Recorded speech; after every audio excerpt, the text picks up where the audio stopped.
Mari kita mulai dengan memuji Tuhan nomor 22. Sukacita ku sembahkan.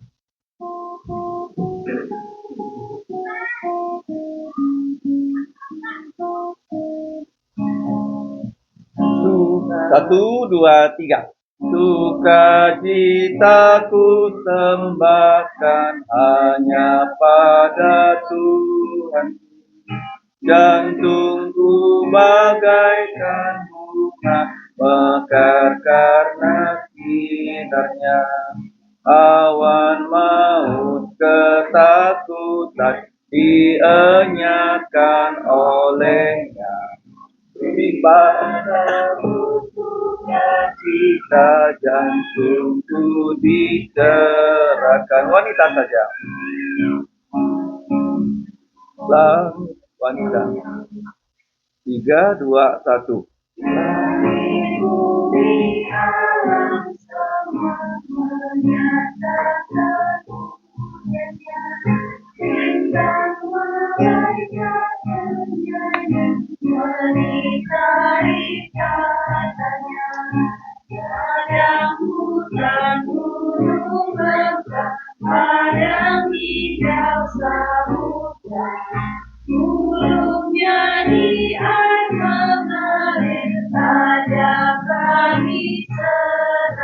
Ketiga, pria. Sumber berkat, pohon rahmat, anugerahnya kekala. Sukacita kehidupan mengalir memancarlah.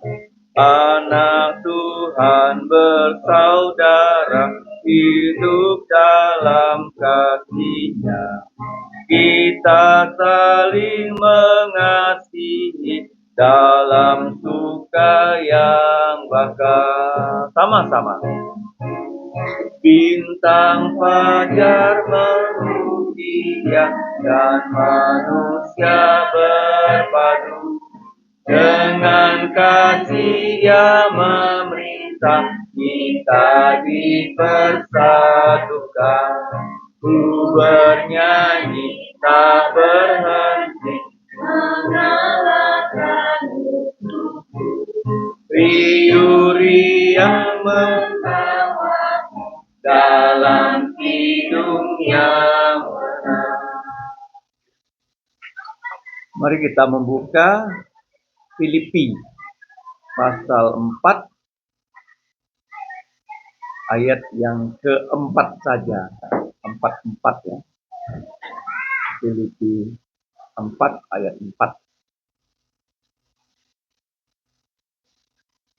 Filipi 4 ayat 4 kita bersama-sama membacanya dengan bersuara ya. Filipi 4 ayat 4, 3, 2, 1. Bersukacitalah senantiasa dalam Tuhan. Sekali lagi aku katakan, bersukacitalah. Mari kita berdoa. Bapa kami di surga, Bapa dari Tuhan dan Juru Selamat kami Yesus Kristus, yang adalah pencipta dan penyelamat pemelihara kami. Kami datang berterima kasih untuk hari yang ke-6, di mana kami dapat bersekutu setelah pelayanan di gerejamu dan juga sekolahmu. Kami serahkan waktu kami yang singkat untuk bersekutu, kiranya namamu dimuliakan. Kami sadar kami orang yang berdosa, tidak layak datang ke hadapan-Mu yang kudus.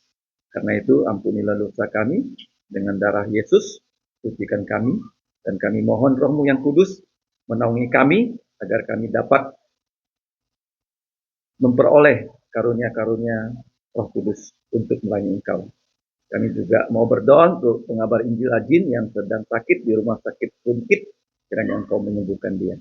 Demikian juga untuk pengabar Injil Julimin dan pengabar Injil Rudi yang sedang ke Serdam untuk mengambil tatakan kompor, kiranya Engkau memimpin mereka pergi pulang dalam keadaan baik.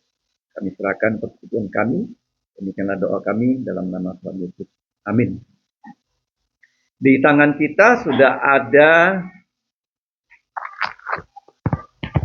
teks ya tentang 7 pengajaran Alkitab mengenai sukacita surgawi. Nah, ayat yang tadi kita baca itu sebenarnya adalah perintah ya.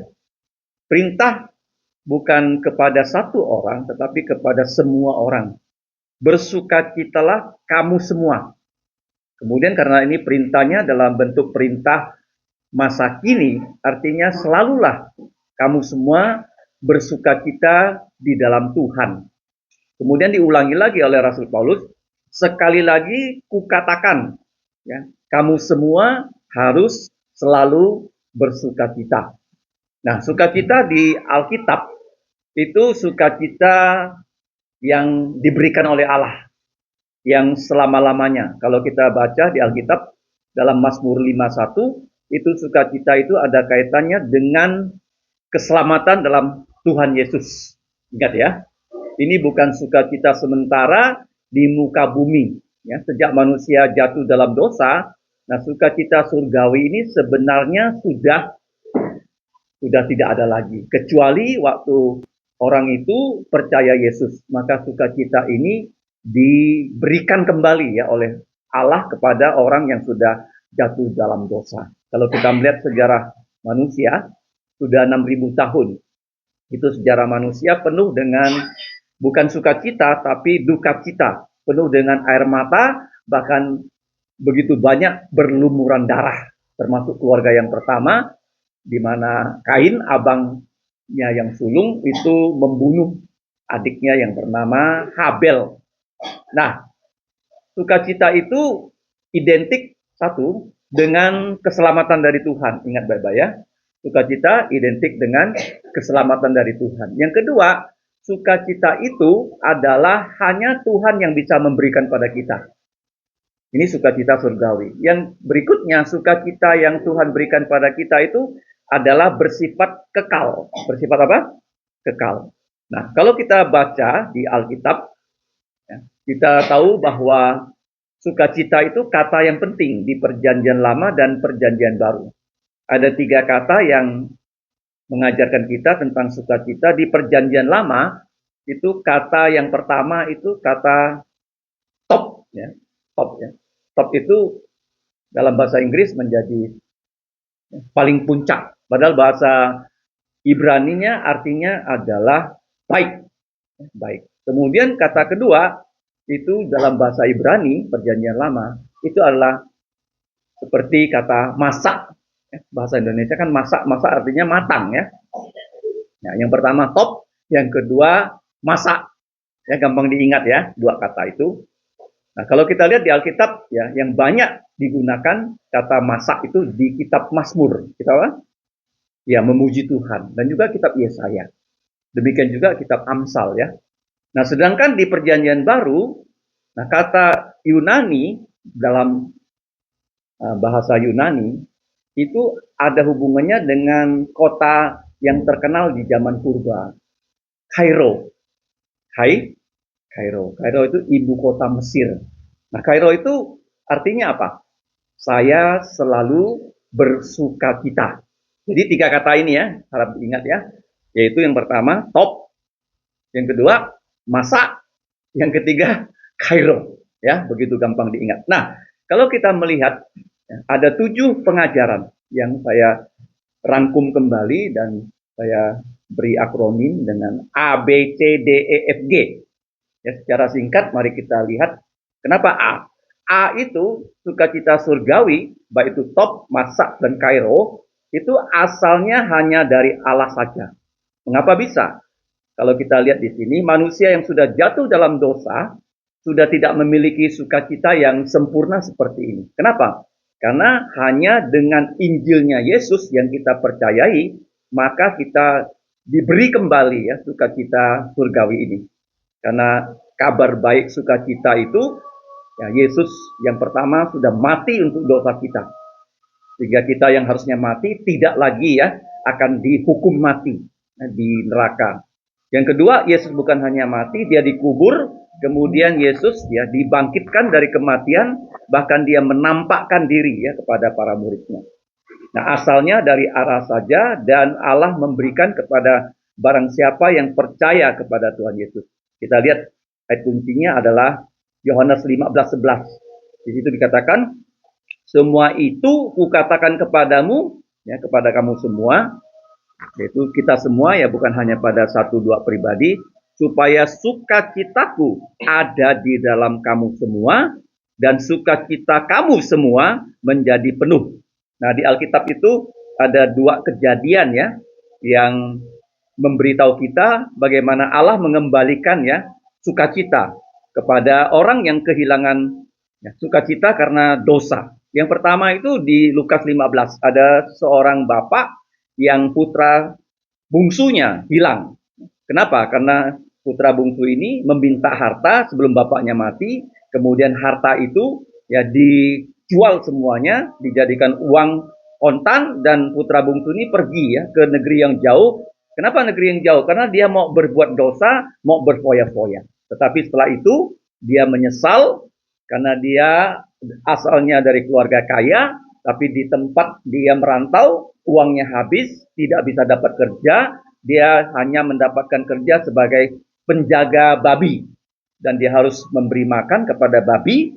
Perutnya lapar, dia tidak punya makan, babi yang punya makan. Baru dia disadarkan Tuhan, dia akhirnya bertobat kembali ke rumah bapaknya, dan bapaknya menyambut dia dengan sukacita karena anak ini sebenarnya sudah mati tapi hidup kembali, dan bapaknya mengadakan perjamuan besar untuk anaknya ini, karena anak ini disebut putra yang hilang tapi bertobat kembali ke rumah bapaknya.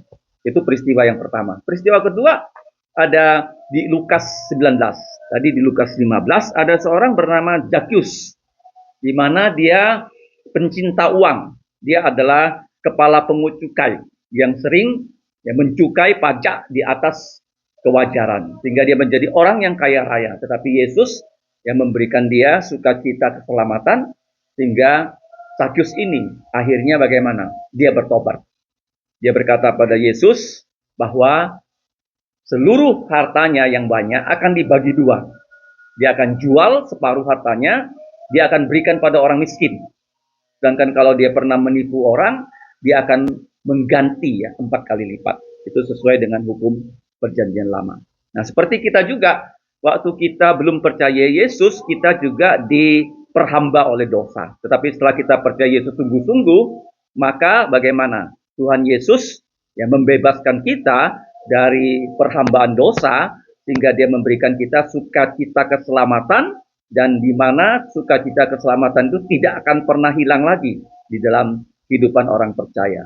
Itu dijamin sampai selama-lamanya. Kita sekali percaya Yesus, selama-lamanya kita percaya Yesus. Itu kuncinya, ya. Tidak ada orang hari ini percaya Yesus, tapi besok dia tidak. Itu kalau dia pernah mengatakan dia percaya Yesus, tapi akhirnya dia tidak percaya, itu adalah kepercayaan yang belum, ya, belum sungguh-sungguh. Kalau sudah sungguh-sungguh, walaupun dia pernah jatuh dalam dosa, dia akan bertobat. Ya, orang Kristen seperti itu. Dia seperti Raja Daud, dia sudah percaya, tapi dia berzina, akhirnya ditegur, dia bertobat. Ya, walaupun orang benar itu boleh jatuh 7 kali, tapi dia akan bangkit lagi. Nah, itu jaminan dalam Yohanes 10:28. Nah, kemudian kita juga bisa, ya, mengabarkan Injil supaya, ya, orang yang tidak percaya bisa percaya Yesus dan mereka beroleh sukacita surgawi sehingga mereka tidak binasa. Jadi yang pertama, asalnya hanya dari Allah saja. Kemudian yang kedua, kalau kita lihat sukacita surgawi, ya, dalam bahasa Yunani adalah kaire atau kairo, itu adalah satu aspek dari 9 aspek buah Roh Kudus. 9 aspek. Apa saja itu buah Roh Kudus di Galatia 5:22? Ada 3 kelompok, ya. Kelompok pertama, kasih, suka, damai. Gampang diingat, ya. Ini kasih, sukacita, damai. Itu diberikan secara permanen, ya, kepada orang percaya, yang saya namakan sebagai modal dasar. Kenapa modal dasar? Karena di dalam kehidupan kita, kalau kita punya kasih Allah, sukacita dari Allah, damai. Nah, damai di sini satu kata yang tidak pernah ditempatkan, ya. di depan kalau dia digabungkan dengan kata lain. Di Alkitab loh, ya, kata shalom ya. Di dalam Alkitab tidak pernah ya ditempatkan di Perjanjian Baru kalau dia dikombinasikan dengan kata-kata lain itu pasti urutannya kedua, ketiga. Yang pertama apa? Pasti anugerah.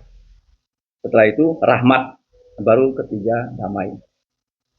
Kalau di dalam buah Roh Kudus itu satu buah 9 aspek. Kasih yang pertama, sukacita, baru ada damai. Nah, dengan kasih suka damai, kita bisa bagaimana? Melaksanakan aspek-aspek yang lain. Aspek yang lain seperti panjang sabar. Ya, panjang sabar itu kita perlukan waktu kita masih di bumi. Ya, di mana menghadapi orang yang tidak baik sama kita. Kita panjang sabar. Terus kita juga kalau kita panjang sabar, kita dengan rahmat Tuhan, belas kasihan Tuhan, kita melakukan kebaikan. Yang terakhir, dengan kasih suka damai, kita bisa melakukan aspek terakhir yaitu penguasaan diri. Jadi ingat ya, modal dasarnya hanya 3. Ya, kasih, suka, damai, otomatis kita bisa panjang sabar, kita bisa berbelas kasihan pada orang, kita bisa melakukan kebaikan pada orang, kita bisa setia sampai mati, kemudian kita punya sifat yang lemah lembut, dan kita bisa menguasai diri. Jadi, sukacita surgawi itu adalah buah Roh Kudus. Jangan lupa ya. Kemudian yang ketiga, sukacita surgawi itu mencapai kesempurnaan saat kita, anak-anak Allah, bertemu muka dengan Yesus. Wahyu 21, semua air mata kita akan dihapus. Kemudian kalau kita lihat ya di dalam Wahyu juga, Wahyu 19 itu di surga hanya ada sukacita, tidak ada lagi duka cita. Nyanyian kita di surga semuanya nyanyian sukacita, tidak ada lagi lagu-lagu ratapan yang minta tolong. Di surga nggak ada lagi. Tuhan saya sakit, tolong saya, nggak ada lagi. Paham ya? Jadi mencapai kesempurnaannya. Yang keempat, mengapa sukacita surgawi diberikan pada kita, itu D, dapat dipakai untuk ya kita menahan penderitaan di muka bumi ini. Jadi sukacita surgawi itu membuat kita fokus ke surga. Waktu kita di bumi ini sedang mengalami sakit penyakit. Ingat ya, waktu kita dicobai, ya pada saat kita dicobai, seperti Ayub, bisa saja ya kita dicobai, tapi kalau dicobai itu setan yang melakukannya. Tuhan tidak pernah mencobai manusia. Paham ya? Kalau kita menerima pencobaan, itu iblis yang melaksanakannya untuk bagaimana? Menjatuhkan kita dan membuat kita bagaimana? Tidak setia. Itu pencobaan. Tapi semua pencobaan itu atas izin Allah seperti Ayub. Ayub itu kalau kita baca, dia punya 10 anak, semuanya mati kan? Karena dibunuh oleh setan. Artinya Tuhan mengizinkan semua anak Ayub mati. Kemudian semua hartanya habis. Bahkan istri Ayub itu berkata pada Ayub, kamu mengutuk Tuhan dan kamu mati. Kamu bayangkan ya. 3 sahabatnya juga begitu. Tapi Ayub tetap setia, dia bilang walaupun Tuhan membunuh saya, mematikan saya tetap bagaimana setia kepada Tuhan. Ayub. Setelah Ayub itu selesai dicobai iblis, dia tidak ya mengutuk Tuhan. Walaupun dia mengutuk hari kelahirannya, dia tidak pernah mengutuk Tuhan. Akhirnya Tuhan mengembalikan harta Ayub, mengembalikan kesehatan Ayub, bahkan dia juga diberi ya 10 anak lagi. Berapa? 10 anak. Nah, ini Ayub ya. Jadi kita lihat Yesus juga ya disebut manusia penuh sengsara. Kenapa dia penuh sengsara? Karena dia sedang menanggung ya dosa-dosa kita. Tapi kita lihat dalam pelayanan Yesus di Injil Tuhan Yesus, Yesus selalu membantu orang yang punya masalah, sehingga orang yang dibantu oleh Yesus pasti bersukacita. Contohnya apa? Waktu orang kusta kan, dia disembuhkan Yesus. Dia langsung kembali pada Yesus, orang Samaria, mengucap syukur pada Yesus. Seperti misalnya orang yang anaknya mati kan, Tuhan Yesus bangkitkan. Ya, Tuhan Yesus berikan sukacita. Nah, kemudian kalau kita lihat, siapa lagi yang dalam penderitaannya, dia bersukacita. Itu orang yang bernama Stefanus di Kisah Rasul pasal 7.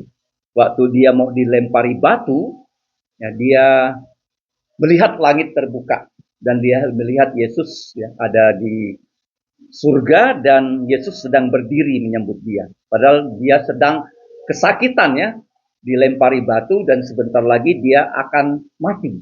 Tapi dia bisa berdoa kepada Tuhan Yesus, jangan tanggungkan dosa-dosa mereka kepada mereka. Ternyata betul ya, di antara orang-orang yang membunuh Stefanus ada satu orang yang dibuat Tuhan bertobat, namanya Saulus. Namanya apa? Saulus. Artinya orang Kristen, walaupun menghadapi maut karena nama Yesus, dia masih tetap bisa tersenyum. Ini banyak kesaksian loh, orang Kristen yang kena kanker, kemudian dia mau mati. Orang yang besuk dia bukannya bagaimana bisa menghibur orang yang sakit, tapi dia yang mau mati justru bisa menghibur orang yang sedang sehat. Membayangkannya. Di orang yang menderita itu bisa menghibur orang yang sehat-sehat. Kenapa? Karena dia punya sukacita ya dari surga. Jadi kita bisa bertahan di dunia ini dalam penderitaan kita karena nama Yesus, karena kita punya sukacita surgawi. Yang kelima, Nah, Elia seorang nabi yang membuat mujizat-mujizat di dalam perjanjian lama. Tetapi dia bisa mengalami stres. Mengalami apa? Stres ya. Jadi Tuhan Yesus adalah ahli membalikkan keadaan. Ya, dari yang stres dibuat menjadi sukacita. Elia stres karena dia diancam ya oleh ratu jahat yang bernama Izebel. Izebel itu mau membunuh Elia dan Elia itu melarikan diri loh. Selama berapa lama? Dia jalan kaki 40 hari. Dari Israel sampai ke Gunung Sinai. Dia nggak makan. Jalan kaki. Karena dia stres. Jadi orang bisa stres ya zaman sekarang. Nabi saja bisa stres.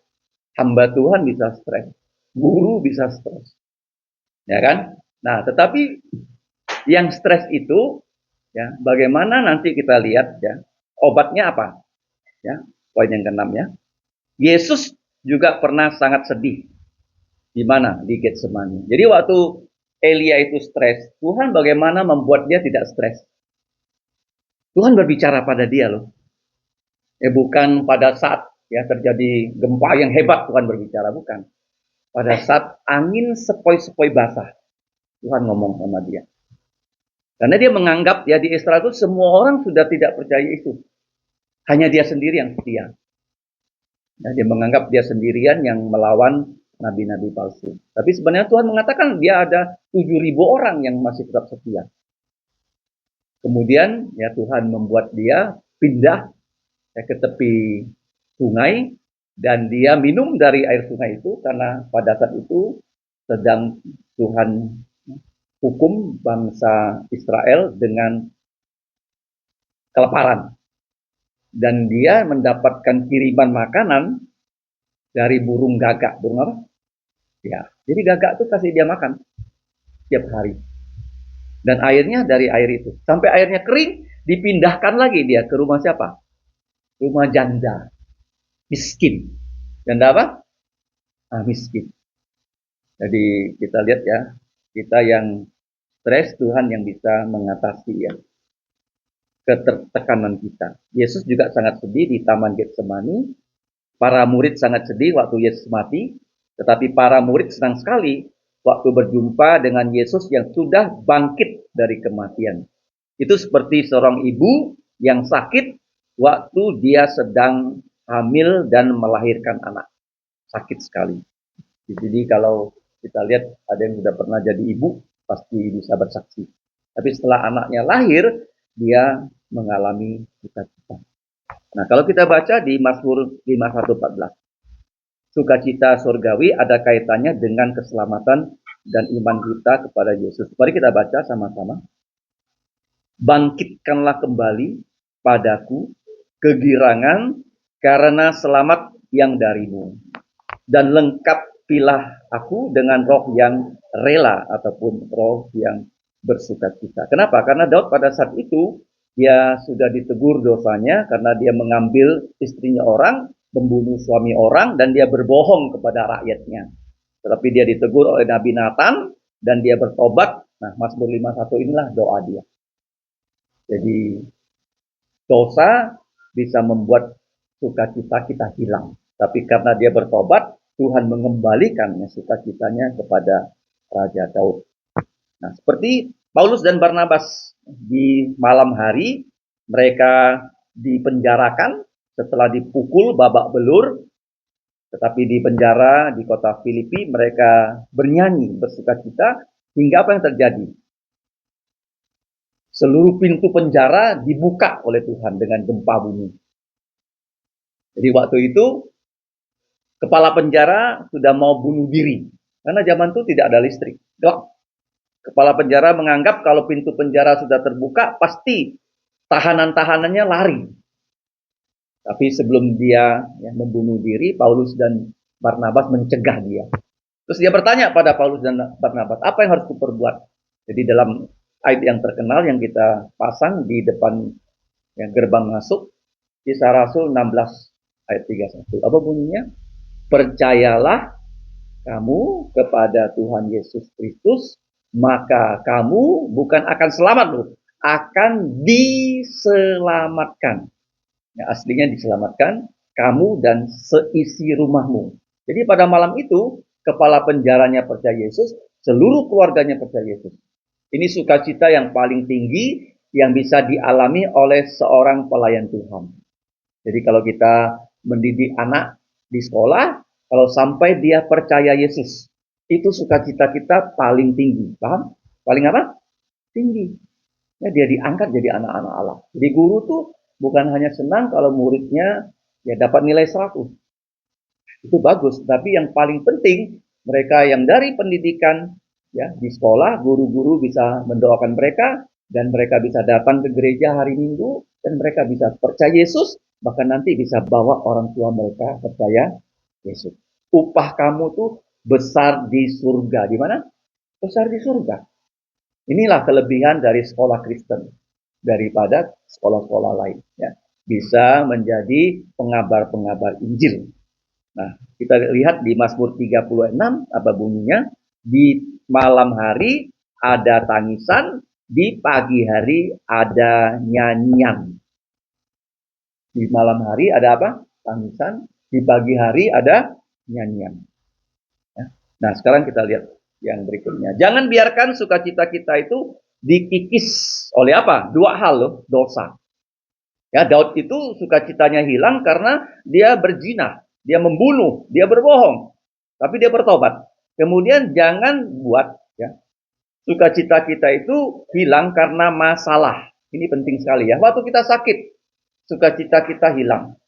Ya, waktu kita sedang sedih karena problem, kita sukacitanya itu bisa hilang. Bagaimana caranya supaya sukacita itu kembali? Ya, kita minta tolong kepada Tuhan Yesus. Minta apa? Tolong. Secepat-cepatnya Tuhan Yesus akan menolong kita. Nah, justru orang Kristen itu nanti kalau kita lihat ya, imannya bertumbuh karena bagaimana menghadapi problem. Kalau tidak ada problem, bagaimana kita tahu Tuhan menolong kita? Kalau tidak sakit, bagaimana kita tahu Tuhan yang menyembuhkan kita?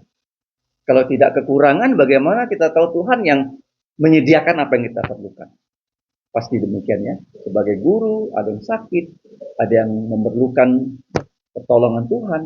Nah, kita berdoa, Tuhan yang memberikan pertolongan pada saatnya yang tepat. Kemudian yang keenam, yang F, apa yang bisa menguatkan sukacita surgawi kita? Itu firman Tuhan dan kedekatan kita dengan Tuhan Yesus. Seperti Petrus, ya, ketika dia sudah mau tenggelam, dia langsung berseru kepada Yesus dan Yesus langsung menolong Petrus. Inilah Tuhan kita, dia adalah ahli membalikkan keadaan. Yang jahat bisa dibuatnya baik. Ya, seperti yang kita pelajari dari hidupnya Yusuf. Abang-abangnya menjual dia sebagai budak. Tapi Allah justru membuat Yusuf yang dari budak menjadi big boss, menjadi perdana menteri di Mesir. Jadi Tuhan bisa membalikkan rancangan jahat orang menjadi rancangan baik. Ya, seperti sekarang di Indonesia, banyak orang tidak suka orang percaya Yesus, khususnya orang Tionghoa. Begitu lahir, langsung agamanya bagaimana? Tidak dibuat menjadi agama Kristen, ya kan?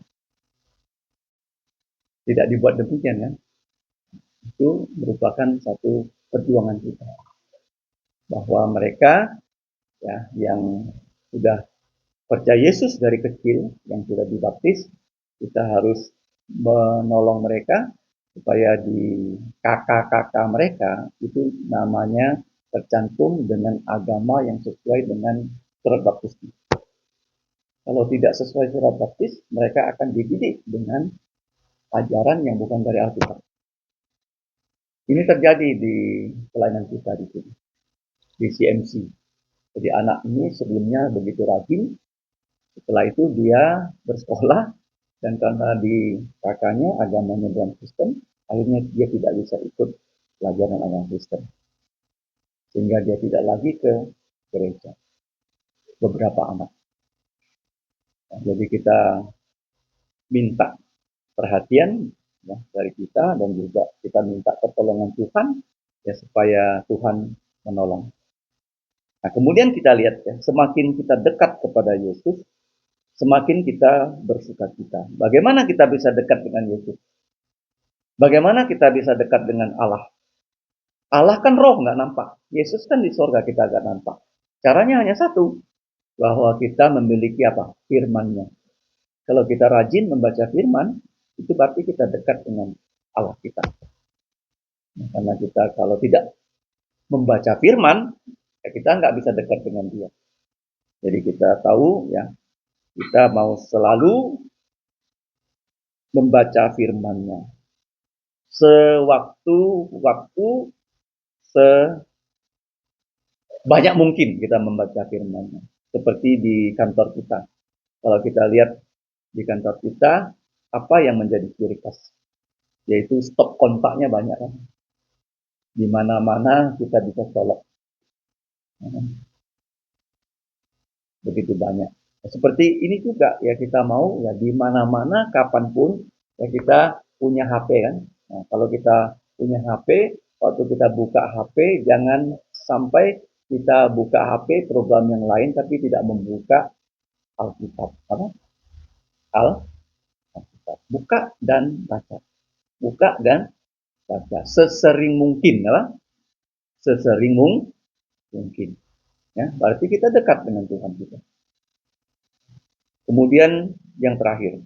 Nah, sukacita surgawi itu merupakan sukacita yang dapat dikembangkan di gereja melalui pengajaran, pelayanan, dan penganiayaan. Itu kita sebut sebagai grup. Artinya begini ya, kalau kita ke persekutuan seperti ini, kita mendengarkan kesaksian. Bukan hanya tentang pergumulan hidup, juga tentang pertolongan Tuhan. Itu sukacita kan? Kalau Tuhan menolong kita. Sebelumnya kita sakit, Tuhan sembuhkan. Ya. Jadi sukacita satu orang kalau disaksikan, ditambah dengan orang lain yang bersaksi, jadi sukacita kita itu menjadi apa? Kumpulan sukacita.